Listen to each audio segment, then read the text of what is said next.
Дуелирането е забранено. И как един мъж може да брани честта на една жена? Може би като се оплаче на кардинала.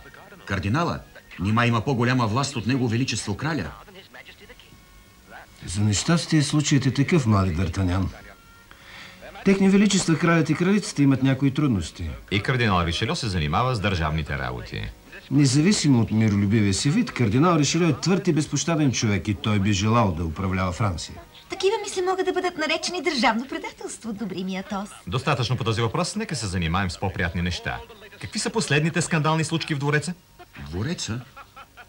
Не се очудвай, Констанс е близка с кралицата. Тя е придворна дама, която с разрешение на нейно величество живее вън от двореца. Тя ми вярва. Неприятно ми е, когато чуя за нея, че е само марионетка, а кардинал Ришельо дърпа конците. Прости ми за приказките. Знаем, че кралицата желае доброто на Франция. Но обградена от шпиони. Дори в стаята си има уши, които слушат и донасят на кардинала. А ако се оплаче на краля? Нищо няма да се случи. Той не може да изрече и дума, която да не се донесе направо на Ришельо. Кардиналът има шпиони навсякъде. Той знае всичко, което става. Но със сигурен лек за всякакви болки, той ще изликува и треската, която нашият млад приятел може да получи.